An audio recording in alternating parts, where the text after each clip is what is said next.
Ocidental está a passar a sua tarde no Museu Municipal das Lajes das Flores. Esta tarde, com a apresentação das delícias gastronómicas do António Cavaco, um livro que já correu os Açores, que já correu também uma parte importante do mundo e que esta noite vai ser dada à estampa aqui nas Lajes das Flores.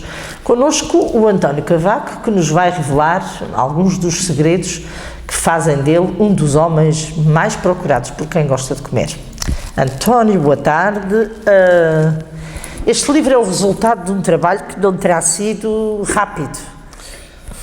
Não, as coisas quando se começam a compilar demoram sempre um determinado tempo e há sempre uma altura para ficarem concluídas. Isto foi o resultado de uma série de televisão que fizemos, portanto, os chamados Sabores das Ilhas, e por isso o livro tem exatamente o mesmo título, Sabores das Ilhas, mas eu acrescentei-lhe mais qualquer coisa, que é isso que acaba por demorar o tempo, compilar, um roteiro de afetos. Ora bem, e é este roteiro de afetos que demorou cerca de um ano e meio a compilar, portanto até sair a primeira edição. Tinha feito uma promessa a mim mesmo que quando somos confrontados com o problema da insularidade, com o problema do afastamento ou da falta de hegemonia das ilhas açorianas, ficou-me sempre a sensação de que isso não poderia acontecer com o livro. Até, no mínimo, a mais pequenina ilha, que era o Corvo, também iria receber o livro, obviamente. Portanto, apresentá-lo em São Miguel ou apresentá-lo no Pico e não vir às Flores era uma falha. Portanto, esta foi uma promessa que eu fiz a mim mesmo e isto não podia ficar em branco. A razão porque aqui estou também, porque acho que não é o António Cavaco que está em causa, o que está em causa é o trabalho que está feito e que está espelhado naquele livro. E como pertence a todas as ilhas, pois elas também o devem ter. Quando é que tiveste o teu apelo irrecusável para fazer cozinha? Desde muito miúdo, em minha casa sempre se cozinhou e normalmente os homens é que cozinhavam o chamado petisco ou o jantar de salvação, chamemos-lhe assim. Em casa dos meus avós, o meu avô materno cozinhava, fazia. Ele da parte materna são oriundos de América do Sul, a Espanha, portanto fazia muito aquelas comidas chamadas as migas de batata, as tortilhas, e o meu avô era exímio nessa área. A minha avó também cozinhava bem, mas foi principalmente com o meu pai que eu aprendi mais a cozinhar, porque muitas vezes em minha casa havia o hábito. A minha mãe, sempre com o sentido de agradar ao meu pai, lembrava-se sempre: o que é que vamos fazer de jantar? Não sei, vamos esperar que o pai venha. E quando o pai chegava, o pai é que dizia: então vamos fazer isto ou vamos fazer aquilo, e ele ia logo para a cozinha. A nossa cozinha, que eu era miúdo, lembro-me, era um balcão debaixo da chaminé, onde estava o fogão, e onde havia sempre lareira acesa, por exemplo, também, e ele chegava e agarrava nas frigideiras, agarrava nos tachos, ou fazia um caldo, ou fazia uma fritada, ou eventualmente às vezes trazia cogumelos frescos, apanhados do campo, as chamadas túbaras, excepcional, portanto. E foi aí que eu aprendi, de facto, a cozinhar. E depois foi, como o bicho já estava instalado, foi fácil que andasse por outros... E hoje em dia tu gostas mais de cozinhar peixe ou carne, ou é indiferente? Gosto mais de cozinhar peixe, e, apesar de ser muito mais difícil de trabalhar o peixe. Carne, cozinha-se de qualquer maneira. A carne é consistente, é sólida, não se desfaz, não cria grandes alterações com o calor, ou a não ser queimar, não é? E o peixe não. O peixe tem um ponto certo para estar. Se ultrapassarem os pontos de cozedura ou de assadura na carne, não tem grande problema e tu não notas muito, quer dizer, pode estar ligeiramente mais seca, ou às vezes o problema põe-se em termos de rigidez em algumas carnes e depende da confecção. Ao nível dos peixes já é mais complicado. Se o ponto passar, tens o peixe perdido. E os peixes são... cozinhar peixe a mim fascina-me muito. E a doçaria? Gostas ou... A doçaria também gosto muito da doçaria, embora em termos de consumo eu não seja muito doceiro, porque o organismo às vezes chama-nos, não é? É a velha história do chocolate. Estamos um ano inteiro sem comer chocolate e a determinada altura comemos 2 tabletes seguidas de chocolate. É um apelo orgânico. Eu não sou, de facto, grande fã dos doces. Gosto de um pequeno doce e só faço alguns doces, mas o meu doce preferido que eu faço e cozinho, e às vezes faço lá em casa e faço, também já tenho feito para alguns amigos e ao grupos, é um parfait de tâmaras. É uma coisa divinal. E o parfait de tâmaras leva... Leva, para além de tâmaras, leva rum, leva ovos, muitos ovos, e as tâmaras são salteadas, são queimadas com rum, portanto, depois aquilo leva natas e vai tudo a gelar. E tem que ser posto por camadas, por causa de a tâmara depois partida grosseiramente e descaroçada e salteada, queimada no rum, que fica com um sabor incrível.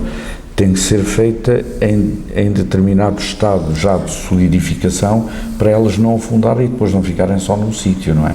Que é no fundo do parfait, que é afinal um gelado, não é?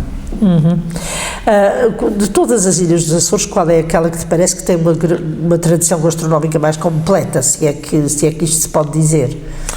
Bom, vejamos, temos que analisar o povoamento dos Açores e a origem dos povoadores, para percebermos que influências tiveram o norte transmontano, que influências tem o sul árido e plano, por exemplo, com o peixe, e até a região do centro e o litoral. Portanto, contrariamente, o litoral aqui teve pouca influência.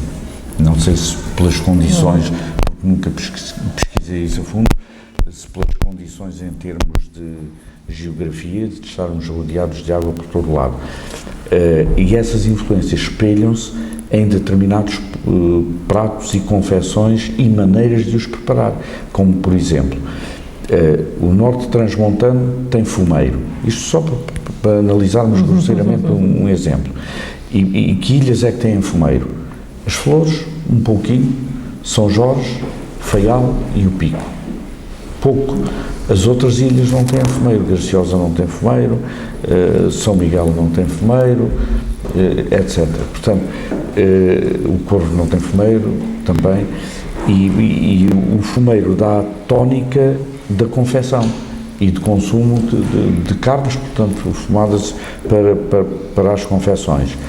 Logo aí já temos um pequeno handicap em termos de tradicionalismo ou de representatividade, assim como que as tradições açorianas estão vincadas exatamente em pequeninos apontamentos. E quais são os pequeninos apontamentos? A alcatra, por exemplo, da Terceira, é uma tradição que foi deixada pelos povoadores, embora a mim ainda me subsistam algumas dúvidas, mas claramente, nitidamente, é uma influência da chanfana das Beiras, portanto, da zona centro de Coimbra. Por exemplo, os torresmos de vinha de alho é uma nítida influência do sul, daquele meio sul, estamos a falar de Alentejo, Ribatejo, portanto, essa zona de Extremadura, que também é identificado, e isso identifica-se, as caçoilas da mesma forma, portanto, para arranjarmos uma ilha que pudesse de alguma forma representar essa tradição, eu não diria uma ilha, mas diria um conjunto de ilhas, portanto, ou seja, o arquipélago. Daí até virem, como eu tenho ouvido algumas pessoas comentar, que os Açores têm 9 cozinhas, 9 ilhas, 9 cozinhas. Eu não defendo essa ideia.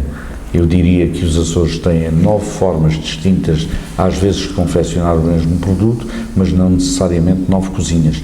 Temos uma cozinha açoriana, e essa, de facto, é um fio condutor, é um fio transversal ao arquipélago.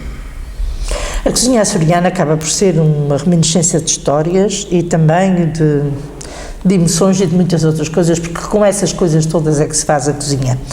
qual te parece ser a influência da sobremesa nos Açores? Porque é interessante que aqui nas Flores eu já vi várias investigações e eu própria tenho investigado algumas coisas e as sobremesas são muito pobres. As sobremesas são sempre baseadas no mesmo produto, portanto os ovos, o açúcar, a manteiga, a raspa do limão e a canela e pouco mais que isso. Eu também me deparei com algum problema a esse nível quando tentei fazer um levantamento sobre a doçaria florentina.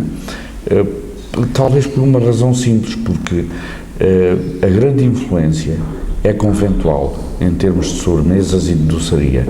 Se olharmos para todas as ilhas, excepto o Corvo, que também é relativamente pobre nessa questão, temos de facto um grande peso conventual na doçaria, para além do arroz doce. O arroz doce que é um prato quase vulgar, não é? Em termos de doçaria. E nas Flores terá havido pouca influência conventual, ou digamos que havia aqui e houve desde o povoamento uma certa ruralidade. O povoamento das Flores que acaba por acontecer em finais do século XV, no último quartel do século XV e princípios do século XVI, e os pratos emblemáticos das Flores são pratos rurais, tipicamente à base das leguminosas, do feijão, das couves, portanto, os produtos da quinta, portanto, agrícolas, e claro está aí a economia do porco, que é também uma situação transversal a todas as ilhas dos Açores, e talvez não houvesse a preocupação, como era uma ilha com um índice de ruralidade bastante grande, talvez não houvesse a preocupação de grandes elaborações em termos de doçaria, e como possivelmente havia só um convento de franciscanos, penso eu. Sim, sim, mas também e não houvesse uma grande ligação do franciscanismo, portanto, do conventual com as pessoas. Qual é o teu prato predileto? É difícil, isso é aquilo que eu considero uma pergunta difícil a esta hora do dia, por uma razão simples, porque pratos prediletos para mim são todos bons, desde que estejam bem feitos ou que tenham produtos de qualidade, que é a base principal. Embora eu goste muito de peixe, sobretudo de peixe, e gosto muito de bacalhau. O bacalhau corre-me nas veias, como corre o basalto negro também às pessoas. Enfim, o bacalhau de facto é emblemático, mas não quer dizer que seja o meu preferido. E qual é o ingrediente que tu não dispensas na cozinha? Ora bem, não dispensas nenhum, com certeza. Entre muitos, há 3 ingredientes que eu não dispenso na cozinha. Porque é marcadamente omnipresente e ubíquo. É a cebola. Esse eu nunca dispensarei. Cebola e o alho, esses são fundamentais. Os outros 2 é a pimenta, a nossa pimenta malagueta, e a açafroa. Portanto, a açafroa eu também não dispenso. Quer seja em molhos, quer seja em carnes, quer seja em peixe, portanto é fundamental. Convém talvez dizer uma coisa acerca da pimenta. A pimenta malagueta está condenada há muito tempo. Porquê? Por causa do excesso de sal, por causa da concentração, porque as pessoas fazem um mau uso da pimenta. Porque a pimenta é ótima. Eu costumo dizer, ai de quem venha retirar a pimenta malagueta da cozinha açoriana, porque tira-lhe a alma, tira-lhe a tradição. Agora, não vamos sobrecarregar os alimentos e as confecções de pimenta. Se pomos pimenta, tenhamos cuidado depois a usar o sal, porque se ela já tem camada de sal, obviamente vai ficar exasperante, não é? Agora, a pimenta é um tónico muito, muito interessante para o balanço da cozinha. Aliás, é como eu considero que o vinho também é o melhor acólito da refeição. Portanto, e a pimenta é nitidamente a acólita da cozinha tradicional açoriana. Quais são os pratos das Flores incluídos no livro? O feijão assado, a torta de ervas do calhau, portanto, que é a erva patinha, os queijos, a banana, os laticínios, quer dizer, o queijo de meia cura, aquele queijo grande de meia cura que a mim me envece só de olhar para ele, e a fruta também, a banana, principalmente a banana das flores, que é extraordinária. Aliás, toda a banana açoriana é extraordinária. E em termos de doçaria, na altura até fizemos um doce muito simples, muito interessante, que foi umas natas batidas com mel e um pouco de banana cortada e canela, que ficou maravilhoso, por exemplo. Dentro da cozinha, tu gostas mais de criar coisas novas ou de fazer receitas que já foram experimentadas? Eu não gosto muito de criar coisas novas, porque isso às vezes é um risco. Em cozinha, as coisas estão praticamente quase todas inventadas. Não há segredos. Não. A cozinha já foi um palco de segredos. Está tudo desvendado, quer dizer, não vale a pena. O que na cozinha se pode fazer é, de facto, trabalhar e bem, desde que haja uma gordura, sal e um produto de boa qualidade. E fogo. Não precisamos de mais nada. Agora, em termos de inovação, às vezes mais vale estar quieto, porque inovar é um risco e é estragar muita coisa. Agora, há inovações que, de facto, ou aquilo que eu chamo muitas vezes os casamentos, que é como o vinho e a comida. Portanto, haver uma pequenina ligação entre dois elementos ou dois géneros alimentares que se ligam bem. Sim, senhor, e às vezes até pega, mas eu vejo inovações aberrantes, às vezes, na cozinha. Mas, enfim. O sushi e o sashimi estão na moda. Não há lugar do mundo onde não haja bons restaurantes de sushi e de sashimi. O que é que tu achas disto? Não é uma coisa que te atraia?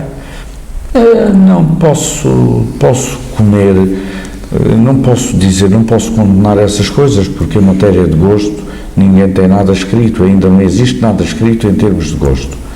E o gosto, pois é o gosto de cada um, e a gente tem essas experiências na vida, ao longo de toda a vida, no relacionamento que temos uns com os outros. Já tenho ouvido, já tenho lido algumas questões, inclusive científicas, sobre o comer cru. O sushi, que pode ser meio cozido ou cozido com um ácido, por exemplo, e come-se melhor. Ou o sashimi, que esse é literalmente cru. Tenho lido, de facto, algumas coisas muito críticas negativamente acerca disso. Também já tenho lido outras positivas. Mas aqui nós estamos sempre, como eu costumo dizer, entre a cruz e a caldeirinha. Porque o mês passado, isto é uma forma de falar, a banha fazia mal, hoje a banha faz bem. A semana passada não se poderia consumir azeite ou não se deveria consumir azeite, hoje o azeite é a melhor gordura vegetal que se pode comer. Há uns tempos atrás nunca ninguém falou em carnes fumadas a não ser ou processadas com algum cuidado ou alguma parcimónia. Há dois dias ou três vieram artigos bombásticos a colocar a alimentação. Quer dizer, o que é que vamos comer? Ar? Portanto, as coisas têm que ser medidas também na ótica de quem as utiliza. É evidente que até chegamos à conclusão que a própria água pode matar. Beba água, beba 2 litros de água por dia, beba 3 litros de água por dia, mas se beber 4 pode-se afogar. Por exemplo, quer dizer, estamos a dar exemplos de excessos. Ora, e isto, o que não há dúvida é que quer o sushi, quer o sashimi, se calhar até é uma boa experiência para comer um dia, mas se for todos os dias é capaz de ter alguns problemas, não é? E há gostos para tudo, não é? Como é que gostas de iniciar as tuas refeições, com sopa ou com uma entrada?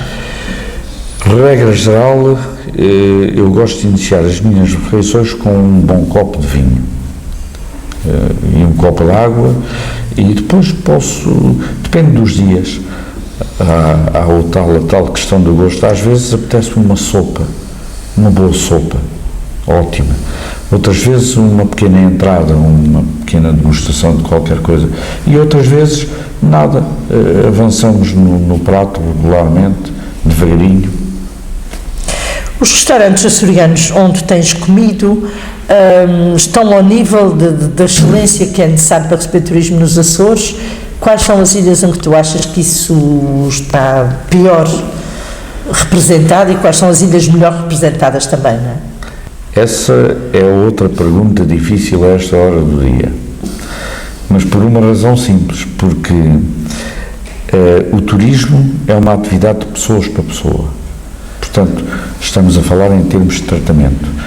Eu não poderia não analisar essa questão ao nível da restauração, mas ao nível do relacionamento humano, e isso já mete um pouco uma análise do foro psicológico, porque nós sabemos que há ilhas que têm um certo formalismo e fechamento aos contactos e às pessoas, e há outras muito mais abertas.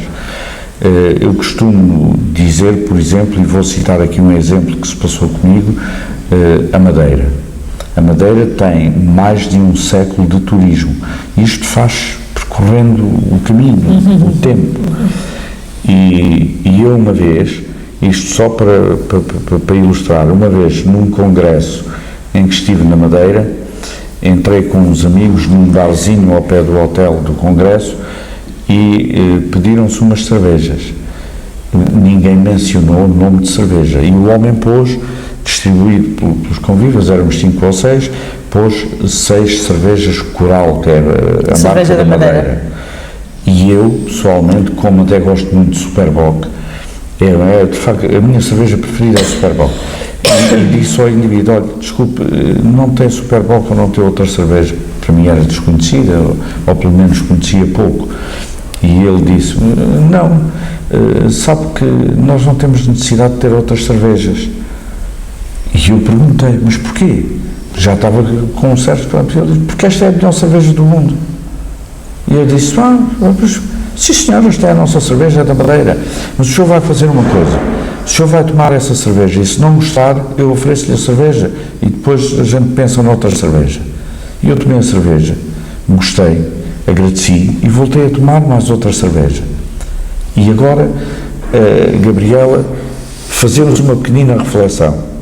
Nos Açores temos uma cerveja que é produzida nos Açores, que é a João Melo Abreu, a especial, que para mim é uma maravilha de cerveja. Não vimos essa cerveja vendida fora da Ilha de São Miguel. Porquê? E dentro da Ilha de São Miguel, onde ela é fabricada, temos grandes anticorpos à especial. Bebe-se mais Sagres, bebe-se mais Carlsberg, bebem-se outras marcas quaisquer e não se bebe especial. Isto penso que responde objetivamente à questão do tratamento das pessoas no turismo e para o turismo. Portanto, porque o empregado da restauração ou o empregado do hotel que está a trabalhar de pessoa para pessoa em termos turísticos é um vendedor de produtos e um vendedor de ideias. Portanto, se ele não for um bom vendedor de produto e de ideia, está a prestar um mau serviço ao turismo. Esta conversa vai continuar, porque vamos também continuar esta apresentação e esta tarde aqui no Museu das Lajes. Muito obrigada, vamos continuar dentro de momentos e nós vamos já praticamente de seguida para a apresentação oficial do livro aqui no Museu das Lajes das Flores.